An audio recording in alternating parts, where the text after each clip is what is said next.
জাদু যত হচ্ছে মনে অবাস্তবে দিন, ইস্কেপ যতই সহজ এতই জবাব তোর দিন, রূপকথা ঠিক কেমন করে আধুনিকের দিন, মাথার ভেতর ঘর বেঁধেছে ইললজিক্যাল ড্রিম। আমার বাবাও চাইতো আমি বিজ্ঞানী হিসেবে অবদান রেখে যাই। কি হচ্ছে? চলুন দুজনে মিলে রাখি। পক্ষীরাজ ডিম 7টা রং নিয়ে ছবি, সূর্যের 7 রং 7 রং 7 রং, সেই মন্ত্রকে আমরা সঙ্গে রেখে আমরা পরের ছবি বানিয়েছি। এই পক্ষীরাজের ডিমটাকে আমাদের বাঁচাতেই হবে।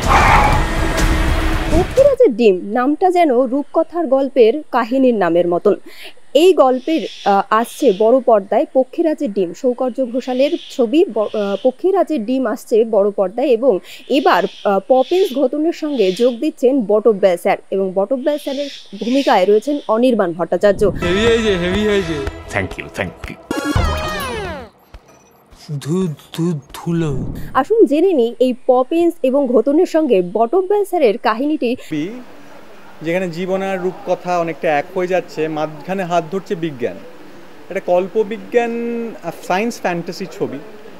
আর বাংলায় সায়েন্স ফ্যান্টাসি ব্যাপারটা তো খুব একটা বেশি আমরা দেখতে পাই না, তো আমরা চেষ্টা করেছি। এটা রেনবো জেলি বলে একটা ছবি হয়েছিল, এটা তার পরের ভাগ, এবং ঘোতন আর পপিন্স আবার বড় পর্দায় ফিরে আসছে, সঙ্গে অনির্বাণ এবং আরও অনেক কলাকুশলী আছেন, অনেক অভিনেতা আছেন, দেবেশ রায়চৌধুরী, সুভাষিস গাঙ্গুলি, অনুজয়, অ্যালেক্স আর অনেকে।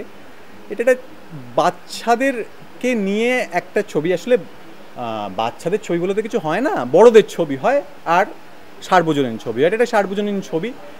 আমরা চেয়েছিলাম একটা ইউনিভার্সাল ছবি বানাতে, যেটা এমনকি বাংলা ভাষা যারা জানেন না তাদেরও অসুবিধা যাতে না হয়, তাদেরও ভালো লাগে। তো সেই রকম একটা ছবি বানাতে চেয়েছিলাম রেনবো জেলি, যেখানে আগের রেনবো জেলি ছিল 7টা স্বাদ নিয়ে ছবি, পক্ষীরাজ ডিম 7টা রং নিয়ে ছবি, সূর্যের 7 রং 7 রং 7 রং, সেই মন্ত্রকে আমরা সঙ্গে রেখে আমরা পরের ছবি বানিয়েছি পক্ষীরাজের ডিম। এই ডিমটা এমন একটা জিনিস, এমন একটা বস্তু, এমন একটা এলিয়েন মেটেরিয়াল যা দিয়ে মানুষের ইমোশন দেখা যায়।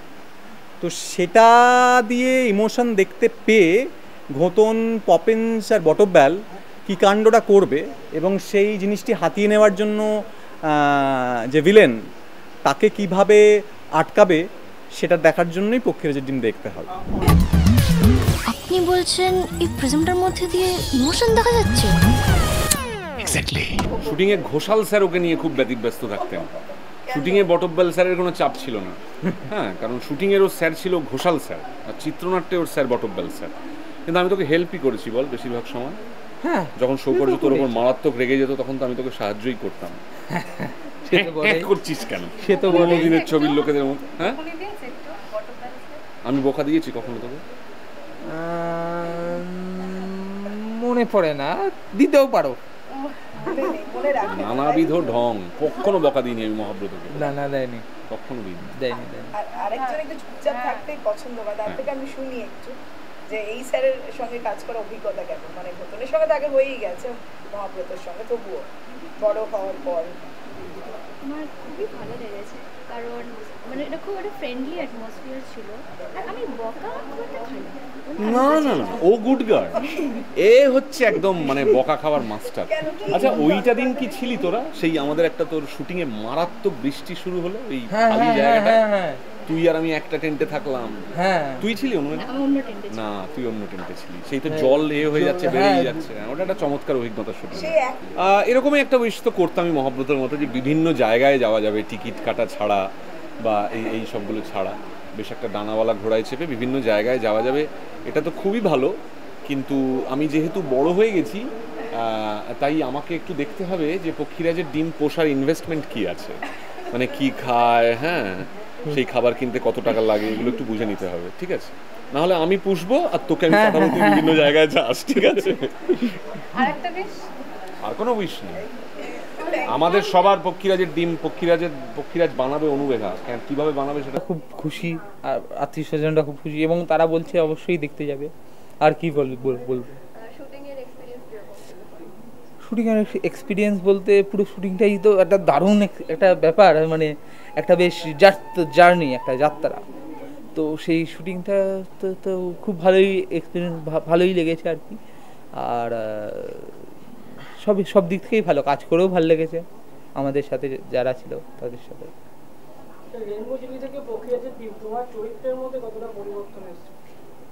ঘোতন একই আছে, ঘোতন একই আছে বলতে ঘোতন সেই হ্যাঁ একটু বড় হয়েছে কিন্তু মোটামুটি একই আছে ঘোতন।